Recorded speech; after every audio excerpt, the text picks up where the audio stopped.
dia a todos e a todas. Vamos dar início a mais uma parte da programação do Simpósio de Literatura Maranhense e iniciamos esta mesa redonda que tem como título Literatura Maranhense e História. E esta mesa será composta pelo professor Dr. Henrique de Paula Borralho, que é um professor da UEMA, professora doutora Cristiane Navarrete Tolomei, da UFMA, e eu, do Departamento de Letras, tá? Nós vamos iniciar, então, com a professora Cristiane, me corrija se eu cometer algum equívoco, não? Professora doutora Cristiane Tolomei, é professora adjunto 3 de Literaturas de Língua Portuguesa, tá?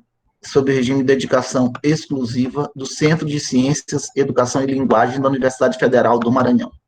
É doutora em Estudos Comparados de Literaturas de Língua Portuguesa pela Universidade de São Paulo, em 2010, mestre em Teoria Literária pela Universidade Estadual Paulista, 2004, campus de São José do Rio Preto, do IBILSE, graduada em Letras, Português e Espanhol pela Universidade Estadual Paulista, também no IBILSE, São José do Rio Preto, docente permanente do Programa de Pós-Graduação em Letras da UFMA, em Bacabal, na linha de pesquisa Literatura, Cultura e Fronteiras do Saber, e do Programa de Pós-Graduação em Cultura e Sociedade, o PGCult, da UFMA, na linha de pesquisa Expressão e Processos Culturais. É pós-doutora em História Literária pela Universidade Estadual Paulista, em 2003, campus de Assis, sob a supervisão da professora doutora Rosane Gazola, e pós-doutora em Literatura pela Universidade de São Paulo, em 2015, e ainda pós-doutora em Literatura Comparada, também pela USP, com bolsa do CNPq, 2017. Ambas pesquisas supervisionadas pelo professor Abdala Júnior, é integrante da equipe do Programa Nacional de Cooperação Acadêmica na Amazônia, que é da UFMA, UEMA e UESP. Foi líder do grupo de estudos e pesquisa em literatura, história e imprensa entre 2015 e 2020. Agora é líder do grupo de pesquisa Marginalia, Estudos Decoloniais, e vice-líder do grupo de estudos de raça, gênero e sexualidade, da Universidade Federal de Uberlândia. Ambos registrados no Diretório de Grupos de Pesquisa. Com a experiência na captação de recursos, a docente já aprovou vários projetos de pesquisa, tá? No PIBIC, FAPEMA, CNPq, UFMA, tá? E em eventos. Atua na área de estudos decoloniais, estudos de gêneros, estudos comparados, literatura de língua portuguesa, literatura e outras áreas do saber. Então, professora Cristiane, seja bem-vinda, tá? De antemão, nós agradecemos muito a sua presença aqui, é uma honra para nós, tá? Então, a sala é toda sua. Bom dia a todas, a todos, a todes. Eu que falo que é uma honra, Dino. Gente, compartilhar a mesa com o Dino. José Nery está por aqui. E com o Henrique Borralho, que são os três, assim, a tríade, né? Da literatura maranhense, com muitos artigos, muitos livros publicados. Então, eu sou quase um peixe fora d'água. Mas, como eu trabalhei, né, por 5 anos, e continuo trabalhando, né, com a imprensa maranhense, verificando a recepção de literaturas, tanto estrangeiras quanto regionais e nacionais, na imprensa maranhense do século XIX, de certa forma, eu acabei me aproximando e tendo que estudar bastante a literatura maranhense, que, para mim, é uma delícia, né? Eu confesso que eu tive contato com a literatura maranhense como literatura maranhense, né? Porque Gonçalves Dias, Aloysio Azevedo, Álvares Azevedo, enfim, Graça Aranha, esses nós sempre estudamos, né? Dentro do cânone da literatura brasileira. E nunca nos foi falado, né, dessa tradição dos grupos, né, do grupo maranhense, dos novos atenienses, enfim, para quem ali estuda a literatura brasileira e não a literatura maranhense em específico. Então, eu acho muito importante um evento desse porte, Ana, tratar realmente da pensar e do refletir a literatura maranhense, em diferentes perspectivas. Tá? Então, eu me sinto honrada de estar aqui com vocês. A mesa, ela é, né, história, literatura maranhense, então tem essa confluência entre essas duas áreas do conhecimento. Eu trouxe para vocês um olhar bem específico, né, dos estudos decoloniais, tá? Eu vou fazer uma abordagem introdutória para aqueles que ainda não sabem o que significa estudos decoloniais, que tipo de leitura é possível, lembrando que estudos decoloniais não é uma teoria, é uma praxis, que a gente chama, é uma atitude diante da leitura que nós fazemos da literatura brasileira, latino-americana, da história, da sociologia, da política, da economia, enfim, tá? Todas as áreas possíveis aí do conhecimento. Eu vou compartilhar com vocês alguns slides, eu trouxe alguns trechinhos, e eu vou trazer, para a gente pensar um pouco, essa leitura decolonial, com trechinhos do Conto à Escrava, da Maria Firmina dos Reis, que todo mundo já conhece, não é novidade para ninguém, e isso é muito bom, né? Quando a gente trata, né, de uma romancista, de uma contista negra do século XIX, dizer que não é novidade para ninguém, isso é muito bom. Também trago um poema da Mariana Luz e um trechinho do Guês Errante, do Sousandrade, no canto 10, né, que é aquele Wall Street, que é um dos mais comentados, estudados, enfim. Então, são trechinhos que nós vamos articular e pensar o quê? Né? Já que a mesa é história e literatura, então a gente tem que pensar como que na literatura maranhense do século XIX foi colocado, né, o tema histórico,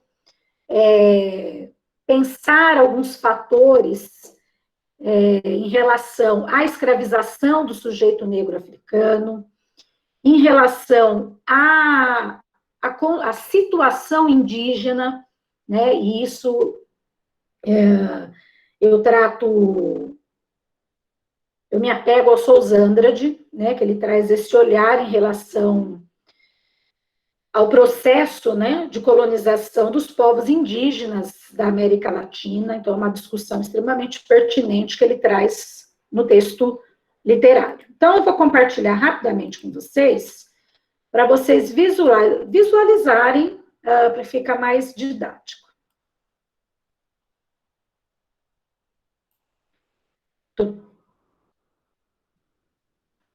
Vocês estão conseguindo ver? Está ótimo. Gente, percebam aqui que é proposital, né? A capinha que eu fiz do slide. Então, você tem literatura maranhense, nesse lado aqui, né? Marronzinho, e resistência e decolonialidades, né? Que está aí em vermelho no logo do grupo Marginalia Estudos Decoloniais, né? Então, faço o chamado para também quem quiser participar do Marginalia, é um grupo aí com parceria com várias universidades. Então, é olhar a literatura maranhense, sobretudo do século XIX, nessa fala, né? Em 1904, Mariana Luz, enfim. E pensar como que esses autores foram aí, né, e exerceram uma atitude de resistência em relação a diversas decolonialidades que a gente já vai ver, né? Para quem não sabe, os estudos decoloniais é uma proposta muito regional no sentido do nosso continente latino-americano, tá? É um movimento, é uma atitude, não é uma teoria, né? Que pensa e resiste contra a lógica da modernidade, colonialidade, tá? E aí, tratando disso, a gente tem que entender, já que é uma mesa sobre história e literatura, então a gente tem que perceber o que é o colonialismo e o que é a colonialidade. Então, como que eu vou olhar a literatura maranhense por esses vieses, né? A resistência e as colonialidades. Primeiro eu tenho que entender o que é isso, né? Bom, colonialismo a gente sabe que é todo o processo histórico, né, no período da colonização portuguesa, ou colonização espanhola, falando dos nossos vizinhos, né? Então, é até o momento da independência.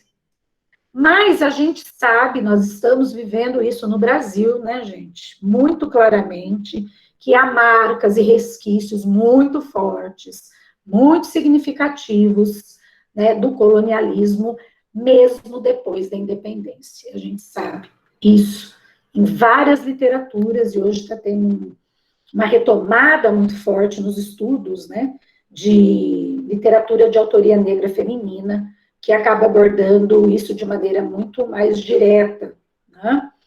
E aí, isso é colonialidade. Se o colonialismo é o processo de colonização portuguesa ou espanhola, né, e que termina com a independência dos países, a colonialidade é o que as marcas, o que ainda existe, né, de uma lógica colonial nos países que não são mais colonizados. Tudo bem? Então, vamos pensar dessa forma para a gente entender alguns textos, né? Então, por exemplo, no Brasil, nós temos a marca, né, da religião, né, o cristianismo sempre marcado na história do Brasil, desde a colonização, com os jesuítas, enfim. E nós temos a presença da religião católica, né, nas literaturas que eu trago hoje para vocês. Também nós temos que pensar, né, o que ainda nós herdamos desse processo, né, de colonialismo. É a nossa sociedade ainda muito conservadora, patriarcal, a gente já sabe também disso, também não é novidade, né? E como é difícil, né, a gente romper com essa hierarquização de raça, gênero e classe instituída pelo poder colonial, né? Então, até o século XXI, nós ainda sofremos com essas hierarquizações, né, de raça, gênero e classe. E posso dizer também epistemológico, tudo bem? Bom, e aí nós temos que entender que é um movimento interessante da América Latina, liderada pelo grupo Modernidade e Colonialidade, que é oferecer releituras, desconfiar e resistir aos textos oficiais históricos, né? Quer dizer, da onde que vem essa voz, né, que conta a história brasileira? E problematizar o cânone literário brasileiro. Então, eu trago para vocês hoje 3 autores à margem do cânone, né?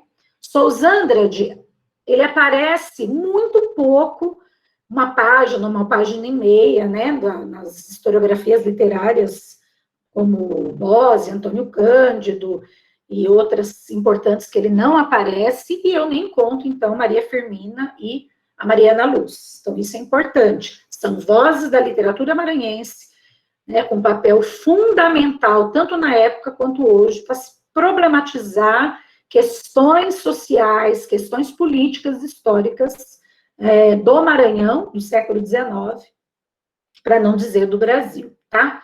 As pessoas vão dizer assim, professora, mas eu já faço isso, eu já participo dos estudos subalternos, mas eu trabalho pelo viés do pós-colonialismo. Gente, não tem problema algum, mas é aquilo, o grupo Modernidade e Colonialidade, ele traz o pensar internamente, ou seja, é um olhar latino-americano para as questões latino-americanas. E o pós-colonialismo tem toda uma origem, né, um pensar sobre o colonialismo inglês, francês, né? Então, é uma colonização diferente da nossa na América Latina, né, de Portugal e da Espanha, desculpa. Então, o giro decolonial, ele acaba servindo, né, para criar metodologias internas, né? Quer dizer, a nossa própria episteme, né, rompendo com a epistemologia do norte, valorizando a epistemologia do sul. Então, isso é importante vocês entenderem, né? E aí é aquilo, né? Como que a literatura acaba refletindo, pensando e resistindo sobre a lógica colonial. E a literatura maranhense, ela é muito significativa, muito importante nesse sentido. Bom, nós temos 3 tipos de colonialidade, né? O Aníbal Quirrano, já falecido em 2018, ele é o primeiro a liderar o Grupo Modernidade, então ele disse para a gente que é a colonialidade do poder, né? E nós sabemos que o Brasil enfrenta, né? Nós ainda dependemos, né? Somos ainda, estamos à mercê da colonialidade do poder, tanto do aspecto econômico, político, de gênero, de raça, enfim, e, sobretudo, do conhecimento. Nós estamos aqui dentro da universidade, e a gente tem que pensar assim, nós fomos formados por uma epistemologia europeia, ou norte-americana, né? Então, a formação do acadêmico, do pensador brasileiro, está muito voltada ao norte global. Então, o que o Aníbal Quirrano traz, né, que nós temos que repensar e resistir sobre essa colonialidade do poder, sobre as nossas decisões, sobre as questões políticas, sobre os nossos recursos naturais. Então, parece que nós, da América Latina, não temos o poder de lidar com essas condições únicas. E temos a colonialidade do saber, que é aí o Walter Mignolo, também um dos 4 ali, né, que criaram mesmo o grupo de colonialidade, e ele chama, né, ele fala a diferença colonial e a geopolítica do conhecimento. Então, ele alerta, mais uma vez, sobre a questão epistemológica, quer dizer, do sul global criar os seus próprios métodos científicos, né, repensar a sua própria estrutura histórica, social, literária, né, e aí o que ele diz, né, para romper um pouco esse regime que nós estamos presos do pensamento colonial. E aí o Maldonado Torres traz a colonialidade do ser, que trabalha a identidade, a subjetividade do sujeito latino-americano, que nós sabemos que foi uma das estratégias, né, do colonizador português, espanhol, né, para diminuir a identidade, né, ou simplesmente fazer com que a identidade indígena, enfim, africana, ela sumisse para que viesse, então, a ideia de civilização para a construção dessa nova subjetividade, de acordo com esse ideal de civilidade, enfim, tá? Eu não vou me prolongar, porque eu quero chegar aqui na literatura maranhense. Bom, A Escrava, né, da autora negra Maria Firmina dos Reis, como a gente sabe, foi publicada em 1887, então, um ano antes da abolição nossa, né, da escravatura. E ela publicou na Revista Maranhense, que é, na imprensa maranhense do século XIX, a principal, junto com o Semanário Maranhense, o jornal, né, 2 periódicos de extrema importância para recepção e divulgação da literatura, tá? Não somente maranhense, mas também brasileira, internacional, enfim. E aí, o que nós temos? A Maria Firmina dos Reis, ela faz, né, e ela traz no conto A Escrava, né, ela vai enfatizando, né, as colonialidades de poder em relação às categorias de gênero, raça e classe, tá? E, ao mesmo tempo, a Maria Firmina dos Reis, ela é uma resistente, né, em relação às epistemologias eurocêntricas e coloniais. Por quê? Ela traz pela primeira vez, né, quer dizer, depois do romance Úrsula, né, de 1859, a voz, né, do sujeito ali, negro escravizado.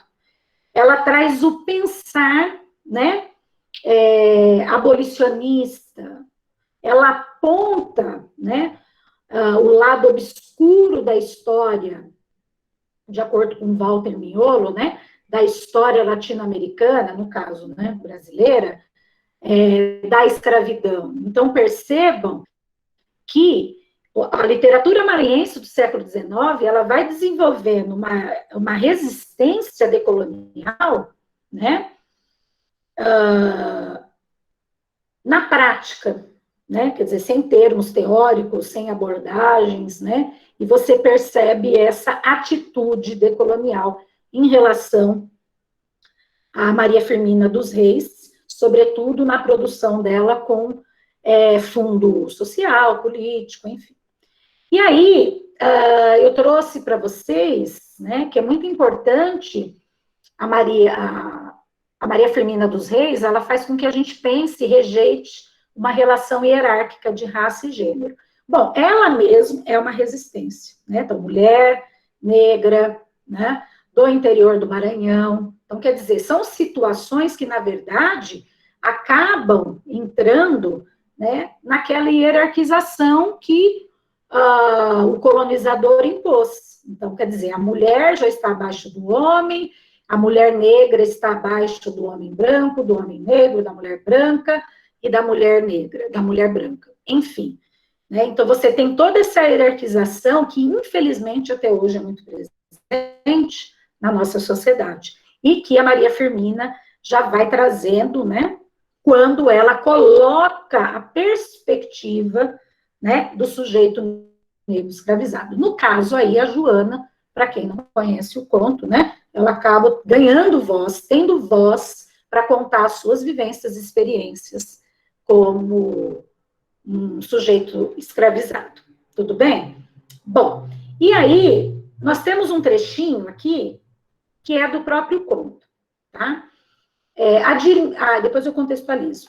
Admira-me, disse uma senhora de sentimentos sinceramente abolicionistas. Faz-me até pasmar como se possa sentir e expressar sentimentos escravocratas no presente século, no século XIX. A moral religiosa e a moral cívica aí se erguem e falam bem alto, esmagando a hidra que envenena a família no mais sagrado santuário seu e desmoraliza e avilta a nação inteira. Então, percebam que logo lá no começo do conto, quando há aquela conversa na sociedade, né, durante o encontro social, e nós temos a nossa primeira narradora, que é uma mulher protagonista, percebam que ela não tem nome, então é como se ela caísse no ostracismo, como tantos autores do século XIX, né, que não ganharam visibilidade, não tiveram seus nomes aí ilustrados na literatura, enfim. E aqui nós temos essa conversa, e é muito curioso como essa narradora, né, dessa mulher branca da sociedade, né, maranhense, abolicionista, ela ficou horrorizada ainda, como no século XIX o Brasil ainda está vivendo, né, como mão de obra a escravidão, tá? E, ao mesmo tempo, ela vai recorrer, a Maria Firmina dos Reis, ela tem ela tem os recursos. Por quê? Ela está escrevendo num jornal que provavelmente é maioria branca, né, o seu leitor branco. E aí, para chamar a atenção dessa sociedade, né, do Maranhão, ela recorre a questões normativas e morais, religiosas e cívicas, para mostrar para o leitor, né, os absurdos da escravização dos sujeitos.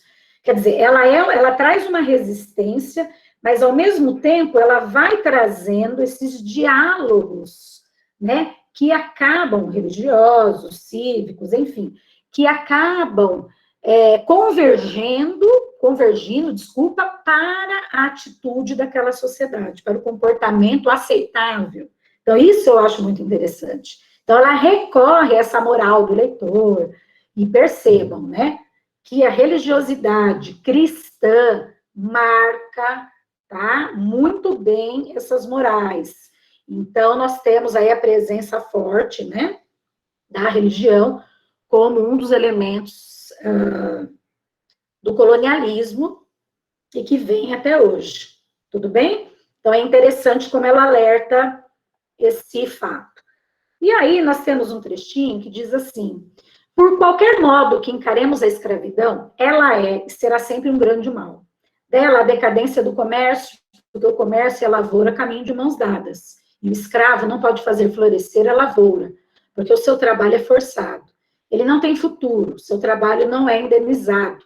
Ainda dela nos vem o opróbrio, a vergonha, porque de fronte altiva e desassombrada não podemos encarar as nações livres.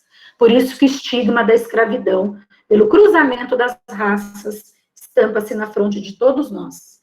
Embalde procurará um dentre nós convencer o estrangeiro que, em suas veias, não gira uma só gota de sangue escravo. E é isso que diz os estudos decoloniais. Não há branco na América Latina. Há a mistura de raças. Né? E olha como que ela traz novamente, né, pelo olhar ali da narradora abolicionista, né, que não há mais motivo para que a economia ainda, né, estivesse vinculada à escravização do sujeito, né? Quer dizer, numa forma de dizer que o próprio produto, né, e até mesmo para a economia, não é algo mais que interesse, né? Até porque, para que o comércio, e a gente tem que entender que o comércio, né, no Maranhão, sobremaneira em São Luís, ele estava crescendo. E aí nós precisaríamos, então, de consumidores. E a mão de obra escrava também já não era o que interessava para o comércio. E aí a gente tem, mais uma vez, né, a sociedade brasileira maranhense vinculada ao capital. Então, aí mais um elemento da presença do colonizador, ou seja, da lógica do norte global, né? O capitalismo comandando aqui as decisões, e o pensar e as atitudes do sul global, tá? Gente, é lógico que eu poderia elencar muito mais questões, mas nessa fala, eu acho que dá para vocês entenderem. E aí, nós temos, gente, o feitor, né? Esqueci o nome. E ele está, né? A Joana, ela foge do cárcere. Ela não está bem, gente, ela não está bem. E olha como que ele diz sobre ela. E ele é também, a Maria Firmina coloca ele como pardo, né? Ou seja, ele tem uma cor mais clara do que a Joana. E eu já vou explicar isso. Maldita negra, esbaforido, consumido, a meter-me por estes caminhos, pelos matos em procura da preguiçosa. Ora, hei de encontrar-te, mas deixe estar, eu te juro. Será esta a derradeira vez que me incomodas. No tronco, e de lá foge. Gente, quantos brasileiros não assumem até hoje a lógica colonial? Né? Quer dizer, esse feitor, que é também negro, mas de uma cor mais clara, né?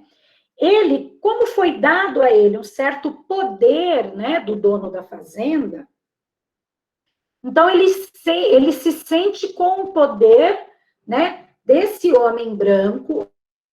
Então, já que foi me dado um poder do homem branco que está acima da hierarquização de raça pela lógica colonial, eu não sou tão escuro quanto, no caso aqui, a Joana, né? E o filho dela, o Gabriel, também aparece. Enfim, então eu tenho mais poder. Olha o pensamento da lógica colonial que vem até hoje. E aí, o professor Kapengele Munanga, ele também diz, né? Olha como é curioso, como ele trata a escrava, né? A Joana, como preguiçosa. Então, ele vai apontando, o professor Kapengele, como é um olhar até hoje em relação, né, ao sujeito negro, né? Que é criticado, né? E sentindo o preconceito, né? Falando que é preguiçoso, né? Ou a feiura da cor. Então, o professor, ele vai apontando todo essa mentalidade colonial que traz até hoje o preconceito em relação, né, aos sujeitos negros no Brasil. Né? Bom, e o trecho mais marcante, e eu acho mais emocionante, aí nós temos a voz da Joana, finalmente. Nós temos a voz, olha lá, do sujeito escravizado, que no século XIX aparece em Maria Firmina dos Reis. E é o momento em que a Joana, ela está quase morta, na verdade, ali, né? e ela lembra de um fato extremamente triste do colonialismo. A hora permitida ao descanso, concheguei a mim meus pobres filhos, né? Extenuados de cansaço, são os gêmeos, de 8 anos, que logo adormeceram. Ouvi ao longe rumor, como de homens que conversavam. Alonguei os ouvidos. As vozes se aproximavam. Em breve reconheci a voz do Senhor. Senti palpitar desordenadamente meu coração. Lembrei-me do traficante. Corri para meus filhos que dormiam. Apertei-os ao coração. Então senti um zumbido nos ouvidos. Fugiu-me a luz dos olhos e creio que perdi os sentidos. E o que vem em seguida é extremamente forte. Quer dizer, você tem uma mãe que os filhos, os gêmeos de 8 anos, vendidos, né, para o traficante. Então, a gente não tem ideia, isso é a voz, é a vivência, né, de uma mãe ali escravizada. Tá? A dor, as vivências, não vem da voz de um narrador em terceira pessoa. Não está sendo cantado por um poema, né, realizado por um homem branco. Mas nós temos a voz aqui do sujeito escravizado, tá? Então, mais uma vez, olha como que a Maria Firmina, ela vai trazendo a todo momento essa resistência, né? A colonialidade do poder, a colonialidade do ser, né? E ela vai trabalhando essas questões, lógico, no olhar que nós temos hoje do século XXI. Não sei quanto tempo durou este estado de torpor. Acordei aos gritos dos meus pobres filhos que me arrastavam pela saia, chamando-me mamãe, mamãe. Né? E aí, a gente não pode esquecer, né, que a Maria Firmina dos Reis, ela é uma figura, na verdade eu chamo ela de fenômeno, né, porque ela conseguiu tratar de questões tão delicadas na imprensa, né, do Maranhão, que ainda tinha um lado conservador muito forte, né? E ela conseguiu aí romper até mesmo o espaço masculino da imprensa, né? Masculino, branco, e trazendo a sua voz aqui de resistência, né? Para a imprensa. E aqui, rapidamente, eu trago o poema Quadros, da Mariana Luz, que é de Itapicuru-Mirim, e ela escreveu no Rosariense, em 1904. Não tem como também a gente não ver um posicionamento aqui, né, de resistência, de fazer com que o leitor do periódico pense em relação aos preconceitos, às hierarquizações e às colonialidades aí, né? Então, rapidamente. Sou o teclado herbúneo do piano sob os dedos da bela aristocrata, e logo após escutam-se as estrofes de uma tocante e doce serenata. Tudo nesse salão onde a riqueza reúne da elegância a fina flor, respira do prazer a pura essência. Aí não tem entrada negra dor. Ouvem-se vozes frescas, lábios róseos, soltam risadas francas argentinas, que vão perder-se em moitas perfumadas onde desabrocham flores peregrinas. Entretanto, a porta, macilenta, triste mendiga nos degraus sentada, beija o felinho nu, adormecido, estende a mão, pedinte e descarnada. Então, rapidamente, nós temos, mais uma vez, uma escritora negra do interior do Maranhão, que praticamente tem uma mesma trajetória da Maria Firmina dos Reis, só que ela surge no finalzinho do século XIX e nas primeiras décadas do século XX, a Mariana Luz, e que também traz, né, essa discussão do muro social, né? Então, você percebe que dentro dessa casa de elite, da sociedade, então tem lá o teclado do piano, as vozes, os cheiros, é como se aquele ambiente fosse uma bolha social. Então, dentro daquela bolha social, não existe fora dela a pobreza, o preconceito racial, né? O preconceito de classe, enfim. Então, você percebe que a Mariana Luz traz todo um encantamento, né, dessa sociedade, nesse salão, com músicas, risadas francas argentinas, né? Quer dizer, um ambiente totalmente diferente, até hoje, no Brasil, né? E é interessante que no final da segunda estrofe, nós temos aí não tem entrada migradora. Então, a gente pode perceber o quê? Que a mãe e o filhinho que aparecem, né, na porta dessa sociedade, desse salão lindíssimo e muito rico, pedindo ajuda, quer dizer, ali naquele salão não entra, então, a migradora. Ou seja, não interessa, né? Então, você percebe que entre a porta, né, e entretanto a porta na última estrofe, triste mendiga nos degraus sentadas. Então, essa porta é um muro social, né? Quer dizer, quem está dentro, né, a aristocracia branca, né, de elite, enfim, e ali nos degraus pedindo ajuda, né? Nós vemos aí nas mãos descarnadas, então a gente já percebe que a mão pedinte é de uma mulher negra e com o filhinho nu, adormecido por fome, por cansaço. Então, a extrema miséria, né, do fato, né, do filho não ter vestimentas, né, de não conseguir ficar de pé por falta de alimento e o descaso absoluto, né, da sociedade. Percebam que é um tema extremamente atual, né? Então, você tem, mais uma vez, o pensar as colonialidades, né? Então, a colonialidade do poder, do ser, olha lá, né? Que aparece aqui nessa hierarquização, tanto de classe quanto de raça e de gênero, colocado aqui para a gente, tá? E, por fim, um trechinho de um projeto pan-americano do Sousandrade. Eu vou finalizar minha fala dizendo o Sousandrade, gente, ele pensou, creio eu, pela primeira vez, de forma mais profunda, a realidade sul-americana, pelo fato dele ter viajado, né, por vários países da América do Sul, enfim, para os Estados Unidos, e ele escreveu, então, o Guês Errante, que é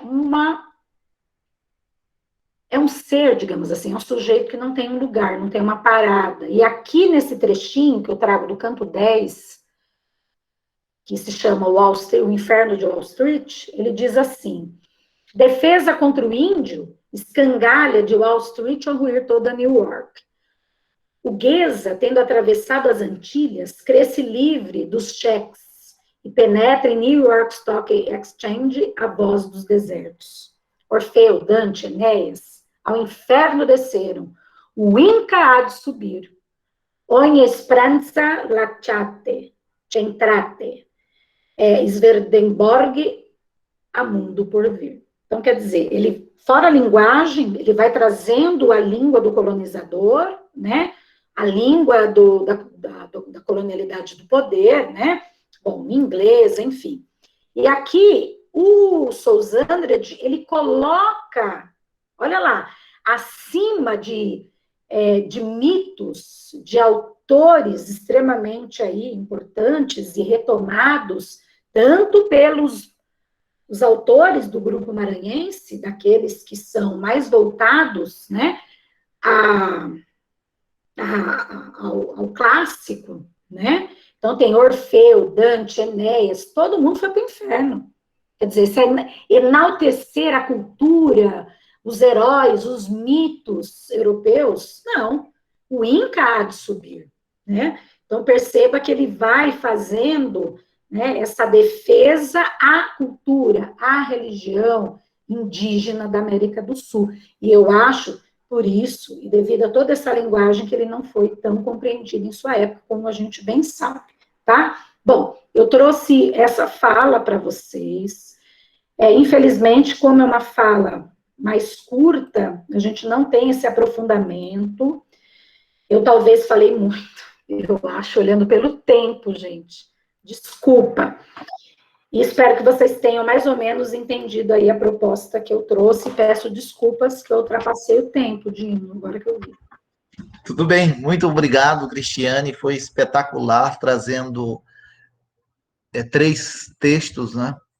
De 3 autores maranhenses, 2 mulheres, né?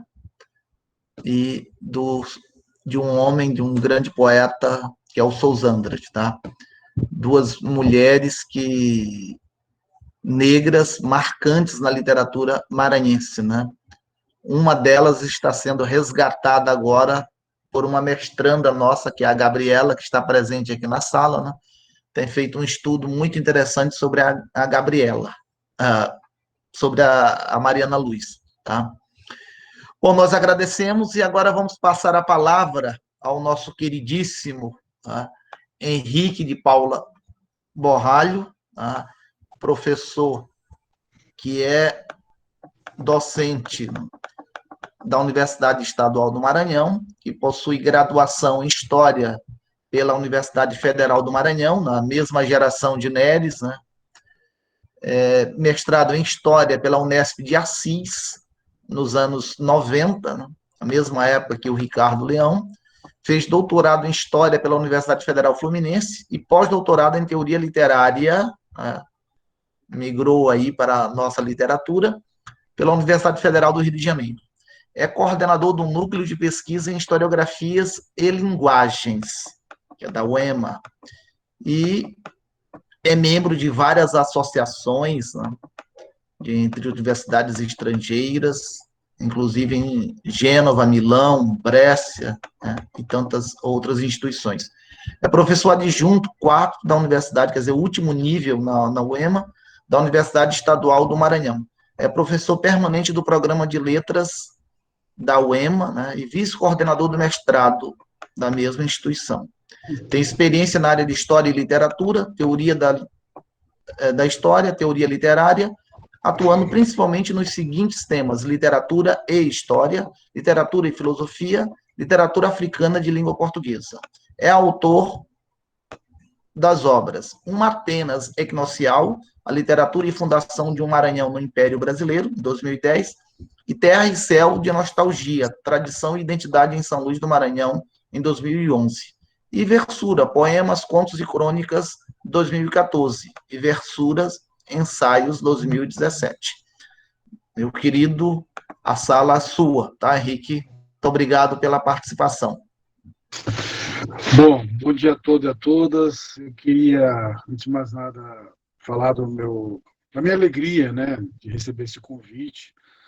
Na verdade, quando o Tino convida, isso não é um convite, isso é uma ordem, né? Isso é uma obrigação de participar do convite dessa pessoa tão querida, tão especial, meu amigo de muitos anos, né, meu conterrâneo do Prata da Casa, lá do velho projeto Prata da Casa, nos idos final do 90, início do 2000, eu fiz Assis, ele fez...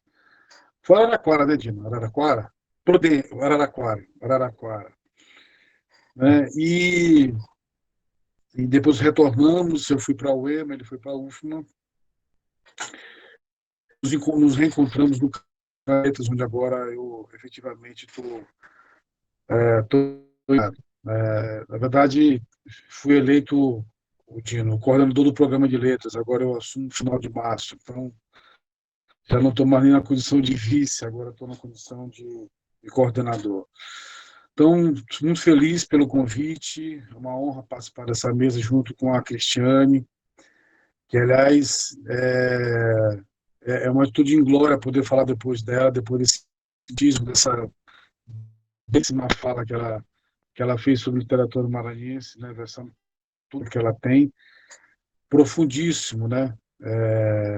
Então, foi uma honra, foi uma aula para mim, Cristiane, poder te ouvir, tá? Muito obrigado mesmo. E depois poder ouvir também o Tino, que é outra pessoa que eu tenho também uma profunda admiração.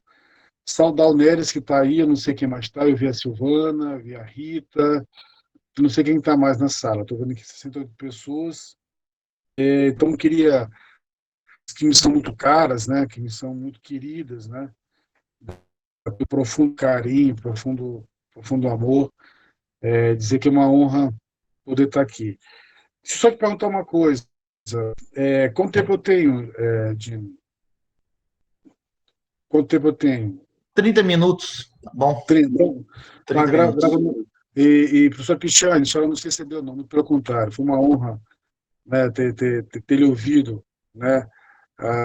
Obrigado, Maria, a honra é nossa. Quando eu disse que é uma glória falar do poder cristiano e não estamos exagerando, né? Porque, Linda, tudo bem, eu não tive que falar sobre isso, porque muita da coisa do que eu vou falar agora, a Cristiane também falou. E eu acho que é uma perspectiva muito parecida. É uma perspectiva também, né, colonial, porque eu vou falar sobre o século XIX e eu vou falar muito daquilo que eu, né, escrito lá em Matérias Aquinacial, que eu tenho, na verdade, recomposto, né, cada vez mais, tenho repensado.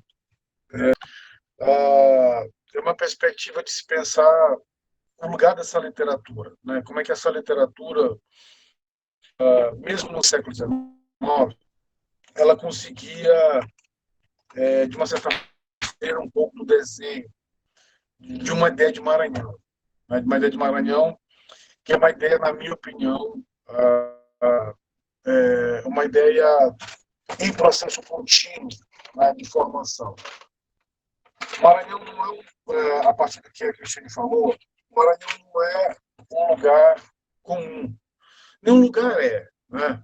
De fato, nenhum lugar é. Mas o Maranhão tem algumas unidades, né? O Maranhão tem algumas especificidades que tornam essas coisas muito mais complexas. E o lugar dessa especificidade está relacionado com o fato de que, bom, uma perspectiva colonialista, a América Portuguesa era um lugar de enclave, né, indiscutivelmente. Era um lugar de enclave. O problema é que não, ele se constituía singularidade dentro, né, desta economia enclave. E que singularidade é essa? Né, para se pensar como é que a literatura desde então vinha desenhando esse ethos tão emblemático que vai se constituir ao longo dos 4 séculos. Uma delas, né, era o fato de que, já desde o começo, os espanhóis achavam que Maranhão, né, em francês Marignan, você corre empregando, ele era uma desembocadora, né, do rio Amazonas. Então, aqui era o ponto de passagem até o Peru. Então, por isso que Vicente Pinzon já havia, né, estado aqui muito mesmo antes, né, dos portugueses. Então, essa era sempre uma área de disputa, né, de todo esse processo. Depois da fixação, especificamente do Estado colonial, na própria dito, do Estado colonialista, houve a necessidade de transmigração de uma mão de obra africana. Né? Isso foi feito com os açorianos, já, já desde 1620, praticamente. Né? Então, isso já vai constituir um lugar muito específico, né? Um lugar muito específico dentro dessa conjuntura chamada de América Portuguesa. Logo depois, o que nós temos? Nós temos o primeiro digamos, embate dentro desse projeto, que é com a presença e a formação de uma companhia, né, chamada de Companhia, a primeira, lá do século XVII, que era uma transliteração de uma companhia que havia, na verdade, o que se chama hoje de Cidade Velha, mas era Forte Santiago, Felipe, em Cabo Verde, onde esta companhia incluía sujeitos escravizados da América Portuguesa. Então, a companhia maranhense relação direta com a companhia africana. Ora, nesse processo, o padre Antônio Vieira, quando ele está, ele é um elemento emblemático desse processo, porque ele, como jesuíta, ele representa uma dissonância dentro desse projeto, né, colonizador, mesmo pertencente ao português. Por quê? Porque todo mundo sabe, né? A América Portuguesa era um elemento, indiscutivelmente, de possessão e de perspectiva jesuítica, ou seja, catequizadora, E, no entanto, a Companhia de Comércio, ela visava, inclusive, a exploração da mão de obra indígena. O problema é que Padre Antônio Vieira, ou seja, ele não tá apenas lendo a leitura a partir do ponto de vista do embate entre mão indígena e projeto catequético, né, jesuítico. Ele está fazendo uma leitura de um maranhense, né? Ele está fazendo uma leitura, e aí a Cristiane, né, contribui muito para esse debate, quer dizer, ele está dizendo que aqui nós temos efetivamente um enclave, nós temos um problema. E esse problema está demarcado dentro de uma empresa, e entre uma leitura desse processo, né? Porque o sermão da Quaresma e o sermão da Quaresma são ambos elementos com que é possível fazer uma leitura dentro desta sociedade em formação, que não é uma mera transposição da América Portuguesa, né, aliás, da Europa para a América.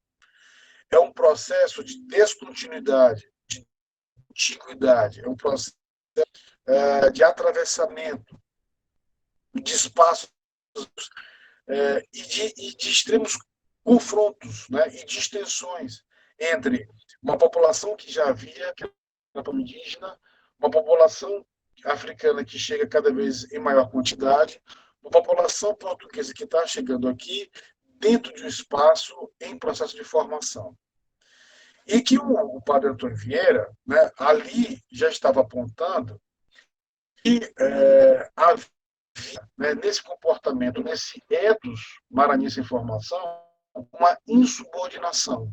Né? Ou seja, ele diz isso claramente, que havia um deboche, né? Ou seja, aquilo que depois a literatura do século XIX vai repetir, né? vai enfatizar, e que depois o Domingos Vera Filho, no século XX, lá nos novíssimos, né, da década de 45 até 60, no fundo ele vai retomar esse verso que está colocado no século XIX e que o Padre Antônio Vieira havia apontado lá no século XVII. Havia uma linha de continuidade, de uma insubordinação, de uma ideia do que era ser maranhense, né, de se comportar em política, de ler a sociedade, já apontado no Padre Antônio Vieira, que está fazendo uma leitura de um desencaixe. Isso, de desencaixe. Não é uma mera transposição de um projeto europeizante. É uma violência simbólica, né? Um processo profundamente de tentativa de inadequação, a verdade é essa, e que vai se representar em características muito peculiares. Quando a gente lê, por exemplo, os autos inquisitoriais, a quantidade de denunciados do Maranhão é um número relativamente elevado, proporcionalmente à quantidade de pessoas que havia ali no século XVII, para vocês terem uma ideia. E que vai depois também na própria Revolução de Beckmann, né? Na própria Revolução de Beckmann, que pode ser caracterizada da forma não apenas como uma mera, digamos, disputa pelos preços e pelos serviços não oferidos pela Companhia de Comércio, mas com uma representação simbólica que, na verdade, o Vieira já havia apontado sobre o caráter de insubordinação, esse caráter intransigente do que é esse maranhense, ainda que a ideia de maranhense não existe.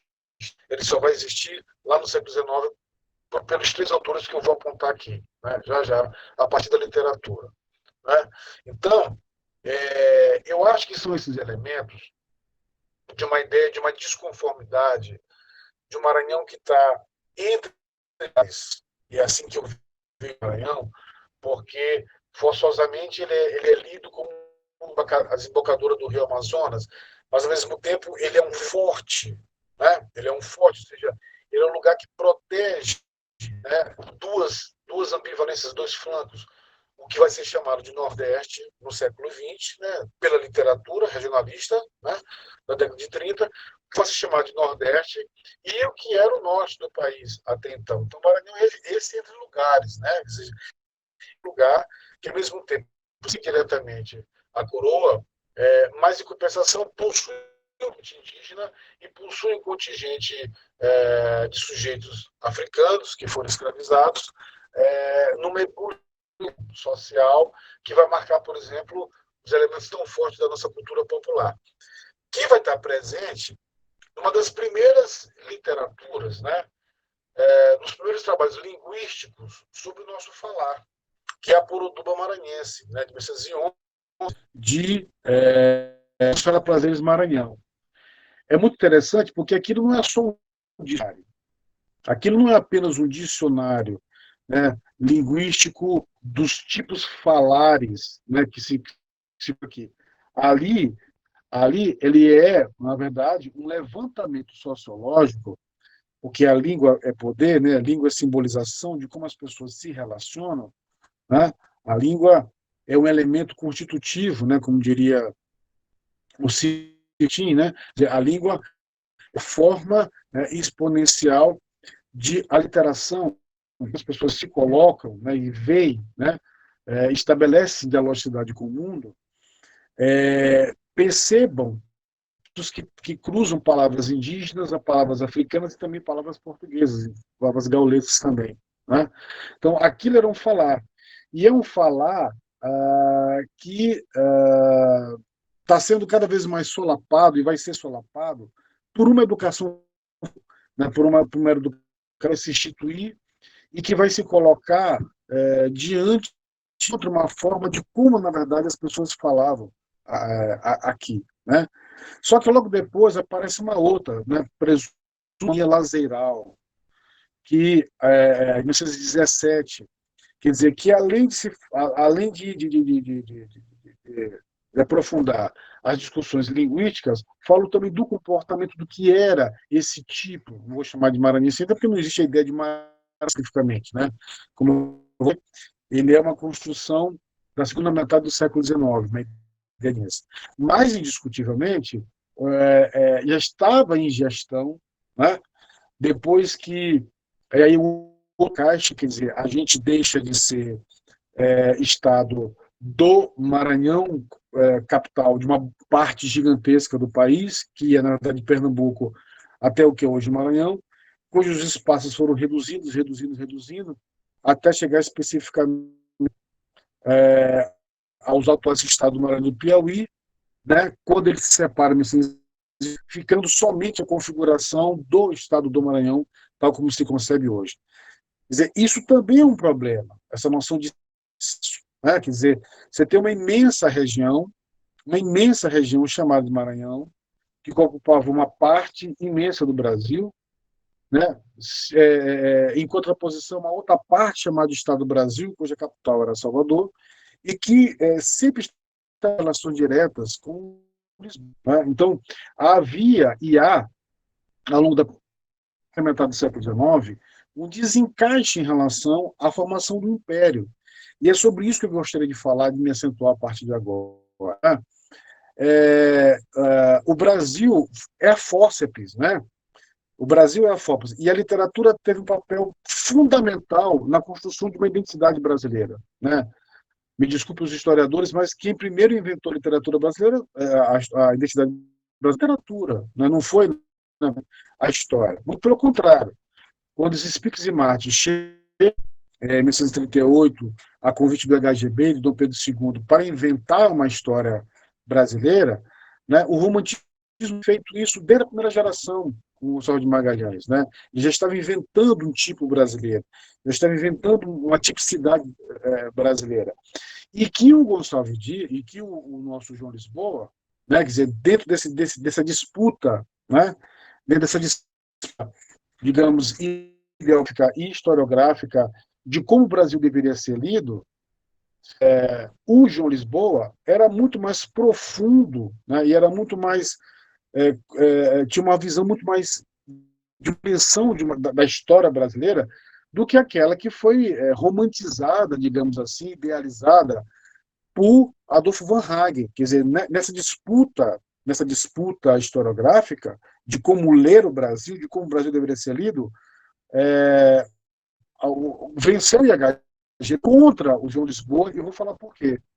Porque o Lisboa volta para o Antônio Vieira, lendo o Padre Antônio Vieira, né, quer dizer, o Lisboa, lendo o Padre Antônio Vieira, havia percebido uma tipicidade política, comportamental e historiográfica do Brasil que não se encaixava no projeto, né, de construção historiográfico do IHGB. Ou seja, enquanto o IHGB propunha, através de Van Hagen, uma história, digamos assim, ufanista, o Lisboa propunha uma história pela problematização, pela contraposição, pela guerra, pela violência. Ou seja, ele havia pensado no Brasil pela exclusão, né?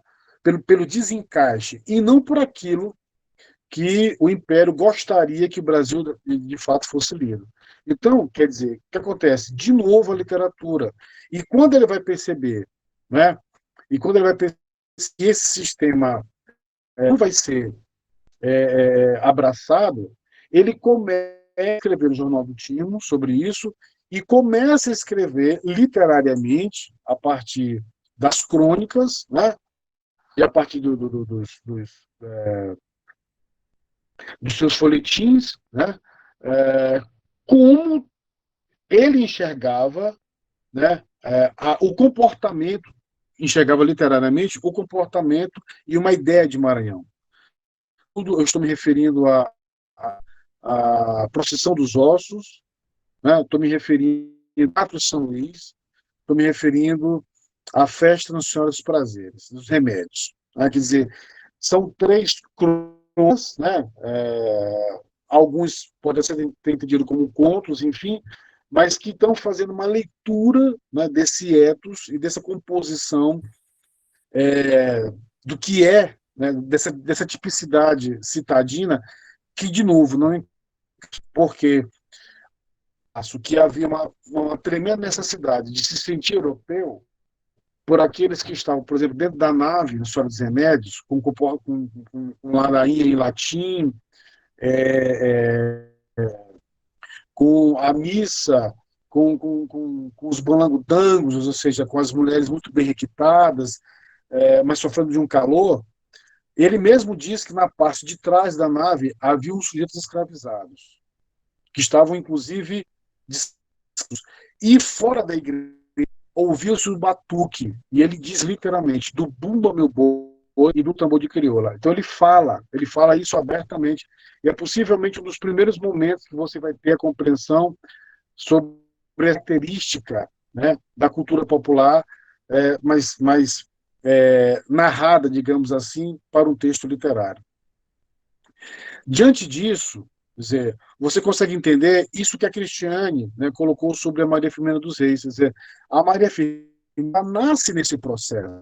Né? Quer dizer, ela é fruto deste processo. Ela é fruto desse entendimento de um Maranhão negro, indígena, de um Maranhão que, ao mesmo tempo, se vincula politicamente, primeiro, ao Império Português, e depois se vincula politicamente à fórceps, ao novo estamento colocado pelo Rio de Janeiro, e que é negociações, e que é fruto de estou tomando meu tempo, tá? E que é negociações. E aí, o que acontece? Aí é que aparecem 3 figuras que eu considero muito importantes para essa composição de uma ideia, de uma identidade maranhense no século XIX. Trajano Galvão, Francisco Dias Carneiro e Antônio Matos Rodrigues. Eles estão, processão dos ossos, né? Fantástico. Eles estão, de uma certa forma, diferentes, mas eles estão fazendo junto com Maria Firmina dos Reis, eu colocaria ela também nesse grupo, até porque é contemporânea também, Maria Firmina, Trajano Galvão, Francisco Dias Carneiro e Antônio Marcos Rodrigues estão fazendo uma leitura de uma ideia do que é o ser maranhense no século XIX. E uma proposta, inclusive civilizatória. E uma proposta que vinha pelo campo da cultura. O Trajano Galvão, nas suas crônicas, enfim, o Trajano Galvão mereceria uma fala à parte. Não vai dar para falar sobre ele porque o tempo é curto. Né? Mas o Trajano Galvão, ele é uma figura muito emblemática, porque ele, mesmo sendo um agricultor, sobrinho de um grande fazendeiro em Itapecuru, o Trajano Galvão, Crioula, enfim, e tantos outros poemas, ele está fazendo uma positivação, né, da condição do sujeito, do sujeito africano, em plena metade do século XIX. Né? Em plena metade do século XIX. Plena metade do século XIX. Ou seja, ele está na ele está antes de Castro Alves,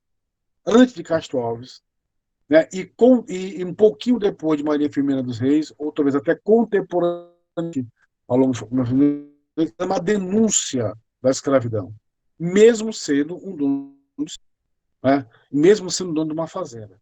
Mas ele está positivando a condição do sujeito escravizado, problemático, enfim, há uma leitura crítica, né, sobre suas obras, mas indiscutivelmente, na metade do século XIX, no país mergulhado no elemento escravocrata, você tem um sujeito que positiva essa condição, e isso não vai ser muito bem visto pelas elites letradas do século XIX.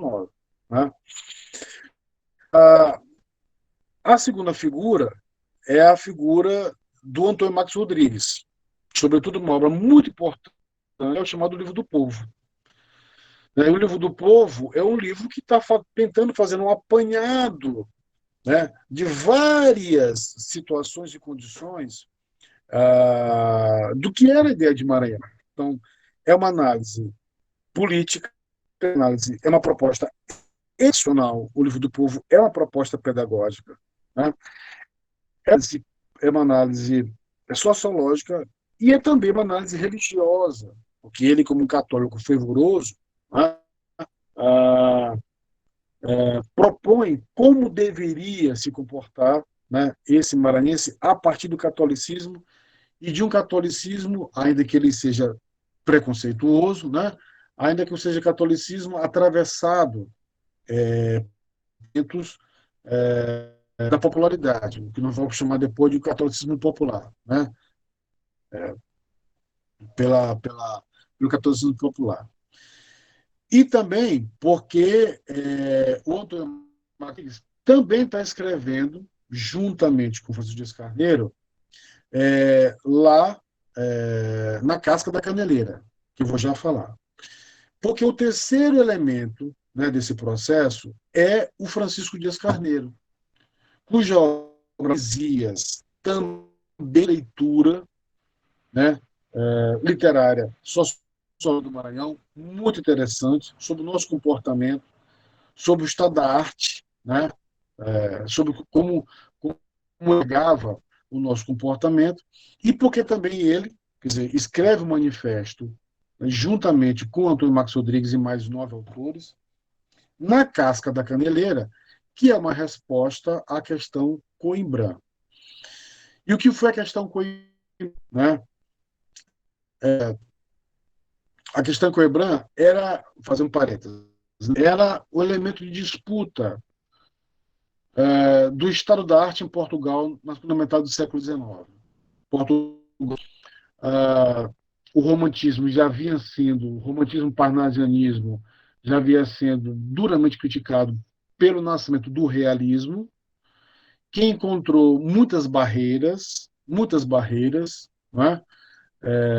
Ainda que tinha ganhado um membro de peso, que tinha sido Alexandre, que é considerado o maior crítico literário português, né, de todos os tempos, na verdade. Então, o Alexandre, quando havia na revista Lisboa Universal de 45, apontado o nascimento da literatura brasileira com Gonçalves Dias, né, ele diz isso, né? É, o título do artigo dele é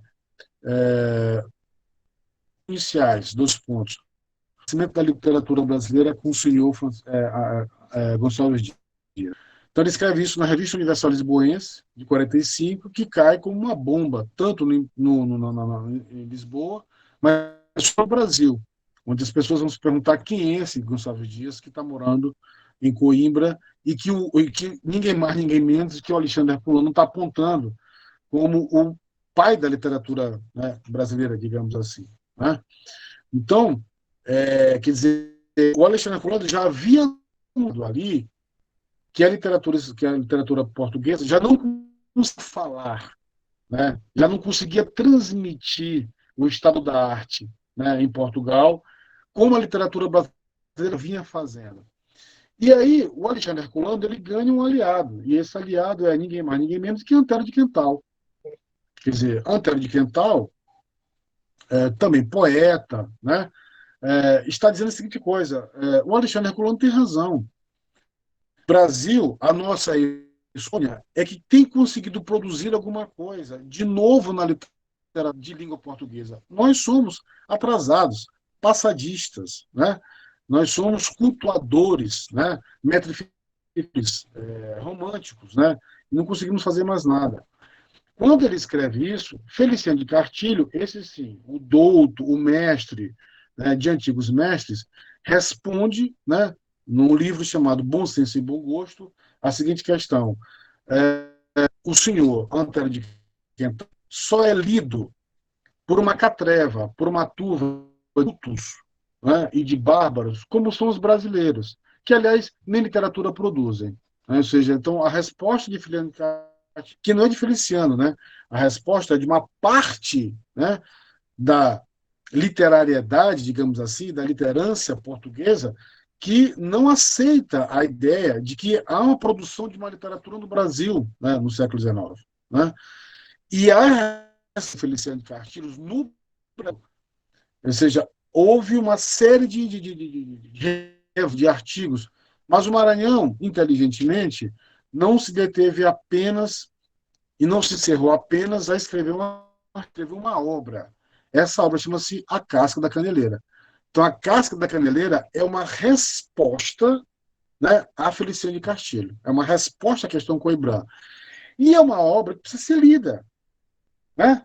É uma obra que precisa ser lida, porque lida de novo. Porque aqueles artigos, né, aqueles textos, aquelas crônicas, aqueles poemas lá, mostram como 11 literatos, né, sujeitos posicionados, eles estavam se posicionando em relação à literatura sobre a condição de estado da arte. Né? Dino, tem quanto tempo? Mais 5? Mais 5. Né? Então, assim, então, o que acontece? Aquilo é um speedcore, né? Aquilo é uma coisa que nós não temos hoje, por exemplo, né?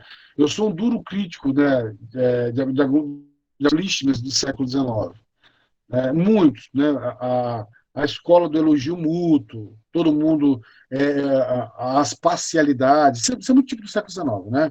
Você fazer um jornal só para você laurear os seus, fazer com que o Leal fez, né? Escreve o Panteão Maranhense para bajular os seus próceres, né? Isso é muito do século XIX, mas havia uma coisa que nós perdemos, né, que eles tinham, que era uma ideia, né, que era uma ideia de uma intelectualidade orgânica muito propositiva em relação aos seus projetos. Claro, bajulação à parte, partidarismo de parte, mas havia um projeto muito bem estabelecido, eles se irmanavam, né, e coletivamente e a Caça da Caneleira é uma resposta do Maranhão ao estado da arte no Brasil.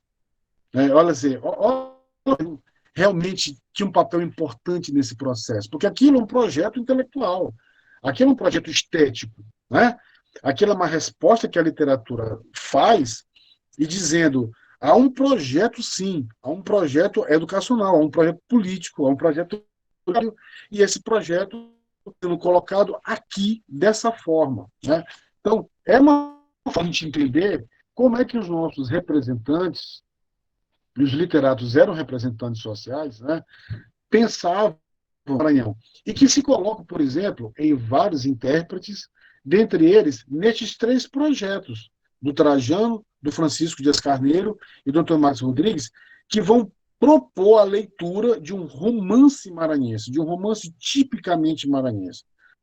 Dizer que havia tipologia, né, artística, né, havia forma de escrever que era unicamente maranhense. Eu acho que dos 3, só quem leva isso a cabo é o Trajano Galvão,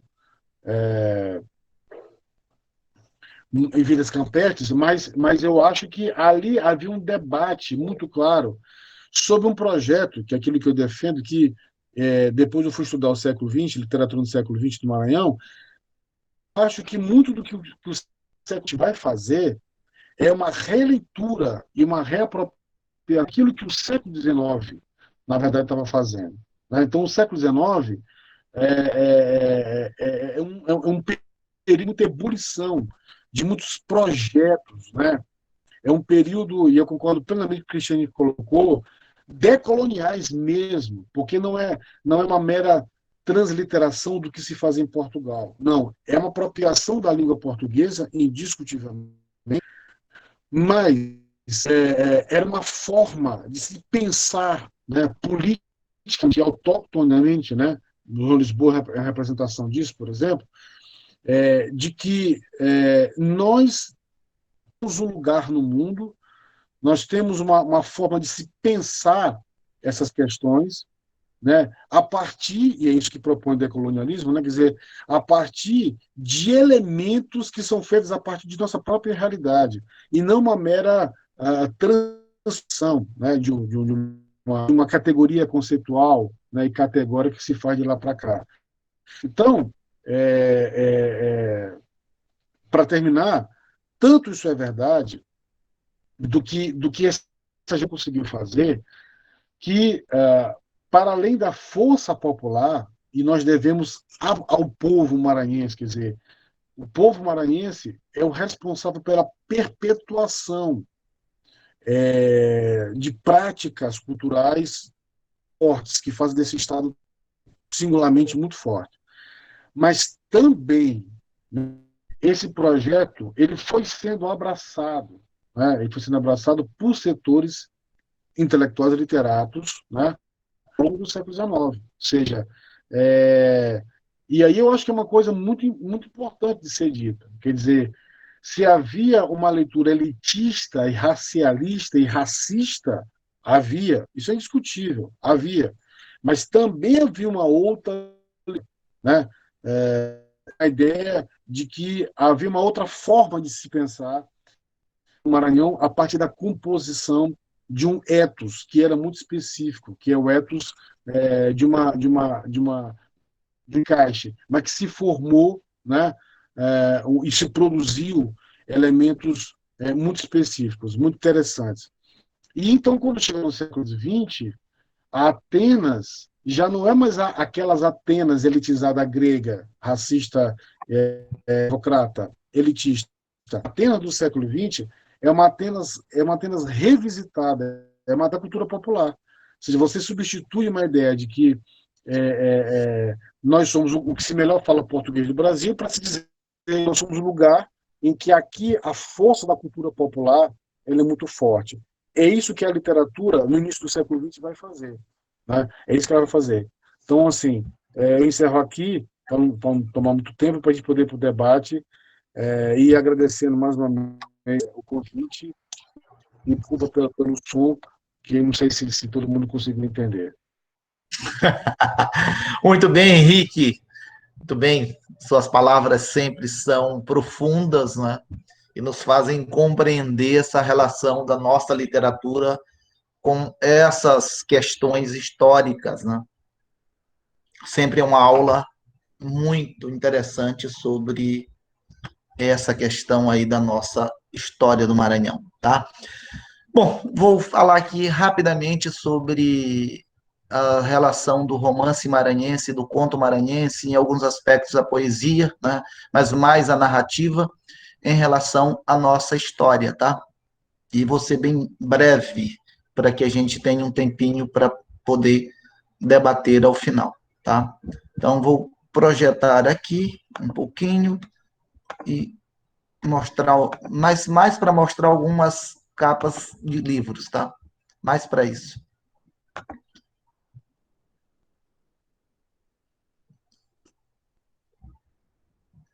Bom, está dando para ver aí?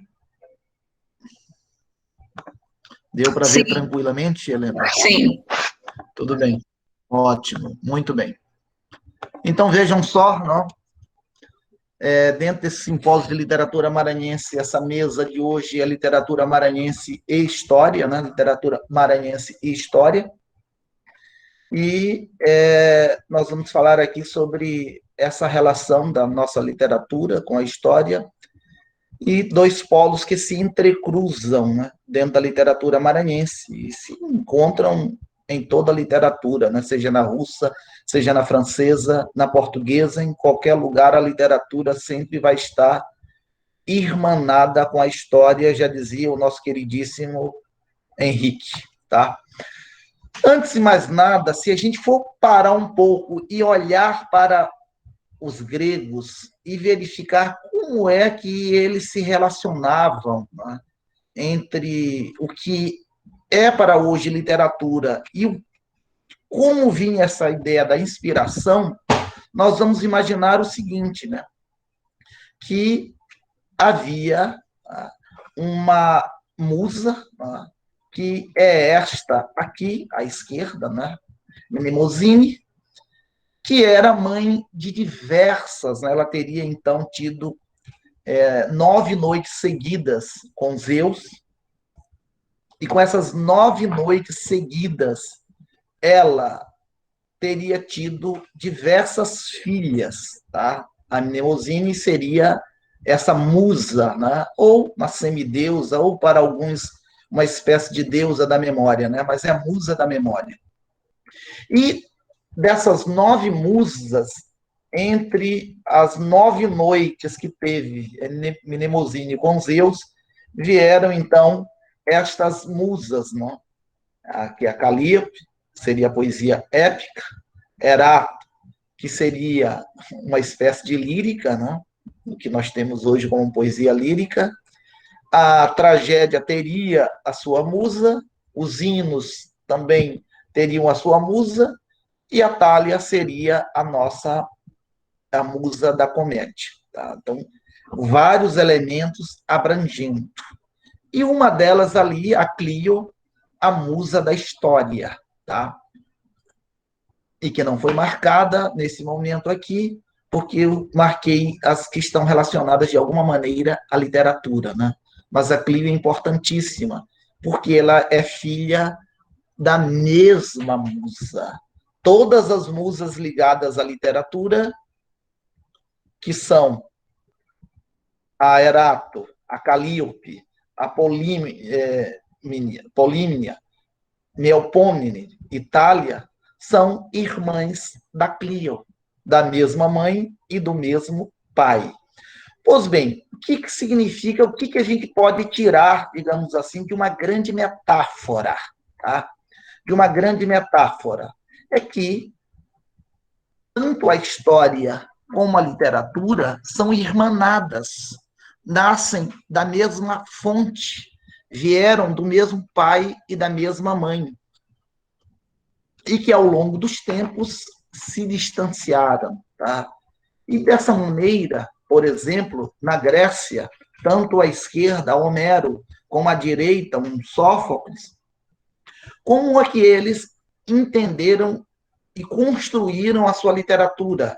A Ilíada e a Odisseia, atribuídas a Homero, e a grande obra da trilogia tebana. Entre essas obras o grande Édipo Rei, do Sófocles, onde é que eles foram beber tudo isso, né? Na sua historiografia, isto é, nos seus mitos, mas na sua própria relação de elementos historiográficos. A mesma coisa em Roma. Né?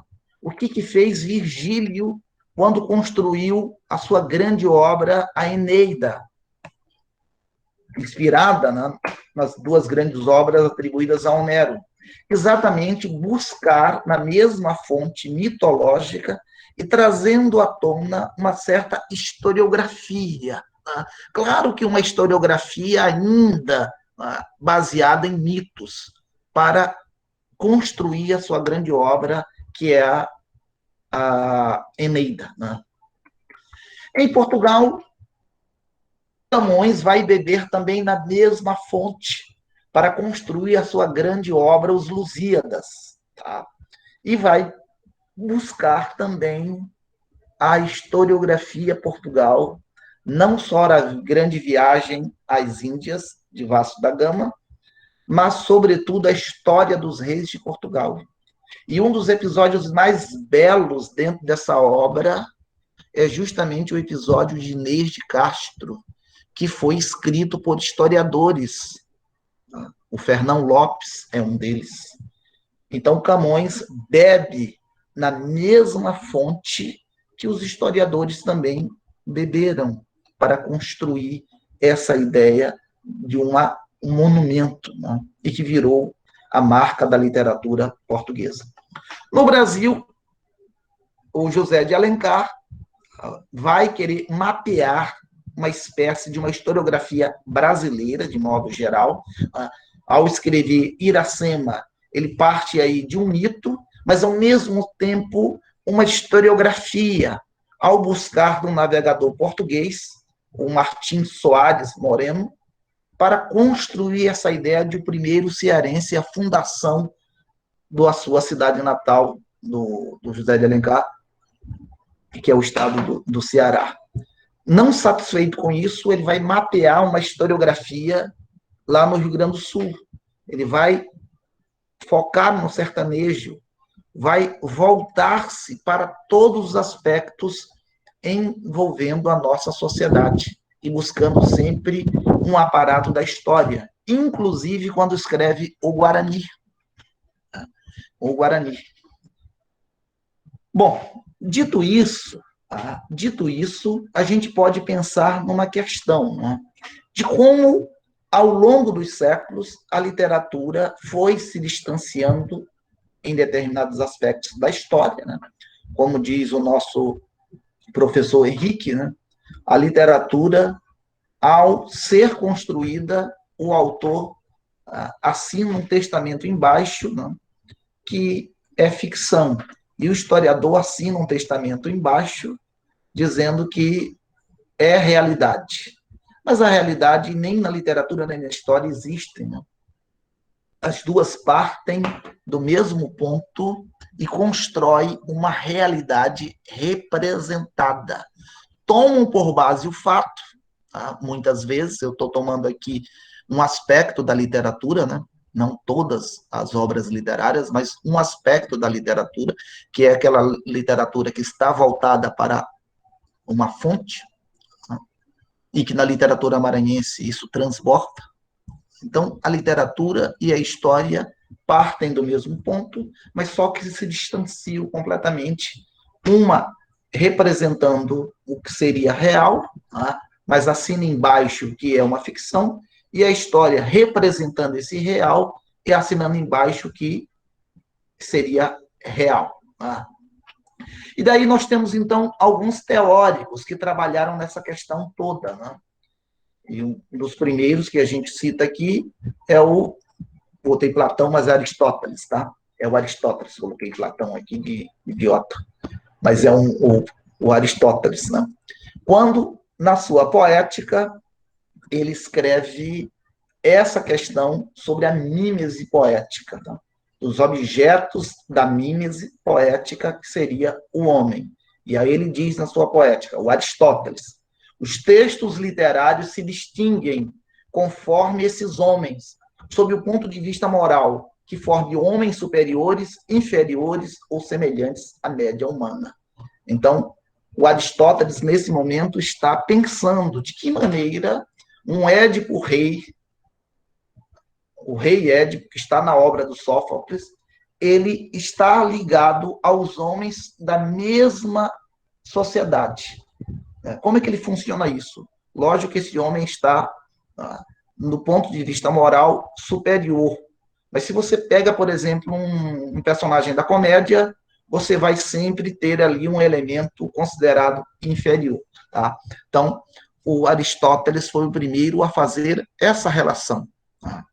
De alguma relação com o homem da história, de fato, da sociedade. Uma outra, tá, figura é essa Madame de Staël, tá, que escreveu muito sobre de como a literatura acaba se tornando uma representante do seu próprio espaço, do seu próprio lugar. Isso em final do século XVIII para início do século XIX. E esse franco-brasileiro, mais francês, logicamente, que viveu aqui apenas 4 anos no Brasil, é um dos mais importantes teóricos para o Brasil, porque foi quem pensou essa ideia de uma literatura brasileira, foi quem pensou essa ideia de uma construção de uma identidade brasileira, a questão do índio, da exaltação da natureza brasileira e do distanciamento da literatura brasileira em relação à literatura portuguesa. Foi Ferdinand de Denis quem pensou essa criação de uma literatura nossa, brasileira, a partir aí do início do século XIX, que, claro, só vai culminar na partir dos anos 30, 40 do século XIX, né? Então, essa ideia que mais tarde vai aparecer tanto em Iracema, como em Guarani, em Ubirajara, tanto na poesia de Gonçalves Dias, o Juca Pirama, a poesia Marabá, a Leito de Folhas Verdes, né, a Canção do Tamoio. Esses poemas todos são construídos a partir de uma visão de mundo que foi implantada no Brasil, dentre tantas outras figuras, por este francês Ferdinand de Denis. Foi ele, então, que disse: literatura, ela tem que ter a cor local e tem que trazer os elementos daquele lugar, da história, da sociedade, para que sejam incorporados à literatura. Aí você marca, porque literatura é, antes de mais nada, uma relação com o lugar de onde se escreve, né? E, claro, a partir dos anos 40 do século XIX, nunca escreveram nenhum livro a respeito da literatura, mas escreveram muitos artigos, muitas notas sobre a estética, sobre a literatura, que é o Marx e Engels, e que vão servir de modelo para centenas de outros teóricos, né? O Joaquim Nabuco é uma dessas figuras, né? Não se sabe onde Joaquim Nabuco bebeu todas essas fontes. Ele viveu na França, aí na década de 60, final dos anos 60, início dos anos 70. E chega ao Brasil em 1875 e trava com José de Alencar uma das maiores polêmicas do século XIX, uma polêmica que ficou conhecida como a polêmica Alencar-Nabuco. Por quê? Porque ele, lendo a obra de José de Alencar, percebeu ali elementos muito fantasiosos sobre a sociedade brasileira. E aí, então, questionou que tipo de literatura é essa que não reflete a sua sociedade. Aí ele comenta: em Lucila, onde foi que você encontrou esses personagens? Na sociedade brasileira não foi. A sua literatura, ela não representa a sociedade, não representa a história brasileira, porque ela cria um mundo fictício. São seres, né, de fora que você joga dentro da sua obra. Aurélia, de senhora, diz o Nabuco, ou questiona o Nabuco, de onde você tirou essa personagem? Então, o Nabuco faz uma série de artigos, né? Infelizmente, estes artigos, eles não estão disponíveis, né? Estão apenas em livro, que está no livro do Afrânio Coutinho, que é a obra Polêmica Alencar Nabuco. São textos fundamentais, tá? Para a gente compreender como Nabuco entendia essa questão da literatura. Embora mais tarde ele tenha se arrependido, né? Quando fundou a Academia Brasileira de Letras, que o grande amigo dele, Machado de Assis, chamou Alencar não, trouxe o nome de Alencar para ser o patrono da Academia Brasileira de Letras, né? Patrono da cadeira do Machado. Nabuco ficou felicíssimo com isso, né? Mas naquela época, em 1875, foi um grande embate. E este húngaro, né, talvez seja um dos principais teóricos ligados ao marxismo e ligado à literatura, que em 1920 faz esse livro espetacular, Teoria do Romance, né, que vai mostrar que o romance nasceu com a modernidade, e o romance é, antes de mais nada, uma relação com a sociedade e com a história. Não? O romance é um retrato, não? E uma representação das relações de poder da sociedade. É uma epopeia de um homem sem o Deus. Tá? No mundo antigo era a epopeia. No mundo moderno, desse antropocentrismo exacerbado das lutas pelo poder, é a caracterização do romance. Então, um livro fundamental para quem quer compreender como é que funciona, né, essa relação de poder dentro da literatura, dentro dos romances. É este livro do Lucas, A Teoria do Romance. E, lógico, né, no Brasil, quem interpretou essas ideias todas foi o professor Antônio Cândido, né, da USP. Infelizmente, estava para completar 100 anos e nos deixou em 1917, 1918. E que formou toda uma geração de teóricos em relação à literatura e sociedade, e literatura e história no Brasil. O Antônio Cândido vai mostrar essa relação entre o produtor da literatura, o consumidor da literatura e o mecanismo que faz circular esses textos, né? E que, tomando por base essas ideias, nós podemos dizer que no Brasil, no Maranhão, a literatura começa a partir desse momento em que nasce, né, a nossa imprensa, né? Efetivamente a partir de 1932, né, que é quando o Dorico Mendes, infelizmente ainda numa contramão, né, um arcade ainda dentro do romantismo. Já em todos os lugares do mundo, o romantismo estava em franca ascensão, e aqui no Maranhão, o senhor Dorico Mendes ainda está mergulhado num classicismo tardio, né? E escreve como se ele estivesse num mundo de Camões em 1575. Tá? Mas é aí, então, que nasce a nossa literatura. Então, dito isso, né, nós podemos fazer uma pincelada rápida, né, por conta do nosso tempo, como está essa relação entre a literatura maranhense e a nossa história. Especificamente o romance e o conto, logicamente, e a história, né? Como essa relação não dá para separar. Né? E nós trazemos aqui duas figuras, ou tantas outras, né, que são singulares. O Aloysio Azevedo, quando escreve, ele vai mapeando ponto a ponto elementos da nossa historiografia, elementos da nossa sociedade, para mapear, sobretudo na sua grande obra ligada ao Maranhão, que é o Mulato, publicado em 1881. Tá? Uma obra ímpar, em que traz à tona, inclusive, essa historiografia que está ali naquele momento final aí desse regime escravocrata perverso. Não? Seria a última década. E o Celso Magalhães. O Celso Magalhães escreve uma obra extraordinária, que é uma obra em versos, um longo poema, que são os Calhambolas, em que mostra a nossa face mais cruel da nossa história, que é a luta pela liberdade dos escravizados. E ele mapeia, inclusive, no sertão. Tá? Sertão não, na Baixada Maranhense, né, de onde veio, que seria hoje essa região aí que vai de Turiaçu até Viana, passando por Penalva, que ele era de Penalva.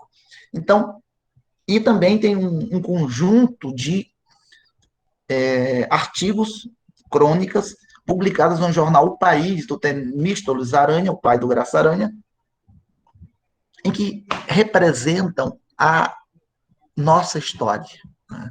São textos que refletem o que vivia o Maranhão em 1870, 1874.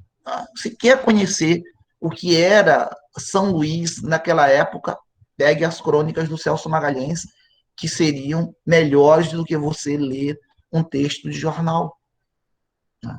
Um artigo de jornal, digamos assim, porque essas são crônicas um tanto literárias, né? Porque ele cria essa ideia de que ele está mandando cartas e falando de uma terra desconhecida, né? Que na verdade é São Luís do Maranhão. Maria Firmina dos Reis, não precisa dizer, né? O que ela traz dentro de Úrsula é justamente essa ideia aí de uma historiografia sobre né? O nosso negro, né? De como o homem negro e a mulher negra aqui no Maranhão estão aí ligados a uma liberdade, um cerceamento à liberdade que a gente não consegue muito bem definir. Tá? Qual a liberdade que um homem escravizado poderia ter em Úrsula? O Astolfo Marx, né, escrevi aqui errado, né, mas Astolfo Marx e Humberto de Campos escrevem uma obra, o Astolfo Marx, em Contos Natal, tá? Talvez a melhor narrativa de Astolfo Marx sobre essa ideia de São Luís. Tá? Além de se mapear uma cidade, você constrói uma ideia de uma história, né? Como era o Natal em São Luís do Maranhão no início do século. Isso faz o Astolfo Marx. Humberto de Campos, ao escrever os seus diários, ele praticamente mapeia a história do Brasil na sua época. Quem quer conhecer o que foi o golpe de 1930, que muitos chamam de Revolução de 30, nos diários que antecederam o fatídico, né, dia, então, da ascensão de Vargas ao poder, você acompanha no diário dele, né? Além de dos aspectos da política do Maranhão, no seu livro de memórias é toda uma trajetória, inclusive da ascensão dos novos atenienses no Maranhão. No seu livro de memórias ele vai falar de como Astolfo Marx conseguiu, né, ascender culturalmente, socialmente na vida, entrando inclusive entre os fundadores da Academia Maranhense de Letras. Né? Quer dizer, que literatura mais voltada, né, para a nossa historiografia. O Viriato Corrêa é um exemplo, né, de que a literatura e a história estão irmanadas. Quem ler o livro A Balaiada, de Viriato Corrêa, vai ver que aquilo ou é, né, um livro de história escrita por um homem direitista ou é um romance histórico, né? Porque ele traz a história da balaiada narrada por um homem, né, um narrador, é uma figura extremamente direitista, né? A começar pela definição que o narrador dá para os balaios: terroristas, assassinos, cruéis, ladrões, criminosos e tudo mais. O Nascimento de Moraes escreve uma obra extraordinária sobre o Maranhão, pegando a questão do negro, que é a questão do 13 de maio, né, e os dias posteriores, com os anos posteriores, até se encontrar aí em 1910, 1915, para ver como o negro conseguiu sobreviver esses tempos todos de uma liberdade falsa, né? Aquilo, então, que o Ricardo comentava ontem, né? De como, né, um homem ou uma mulher estão encarcerados e são postos, digamos assim, numa sociedade sem nenhum aparato, né? Nenhuma ajuda, nenhuma indenização, absolutamente nada.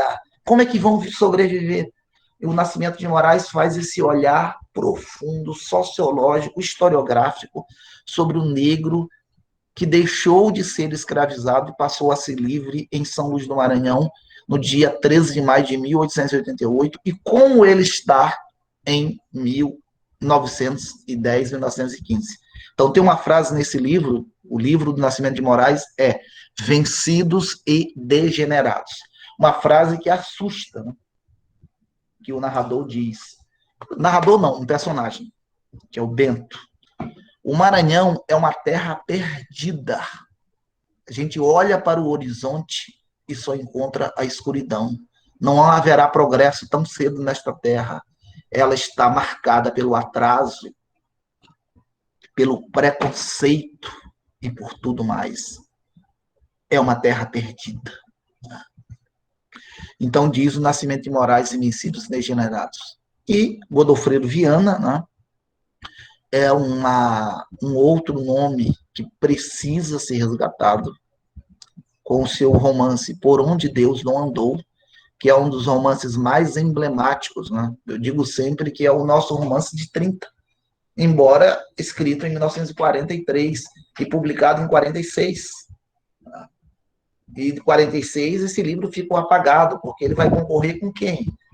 Com Sagarana, do Guimarães Rosa. Né? Então esse livro praticamente ficou escondido, né? Apagado, está sendo ressuscitado agora. Né?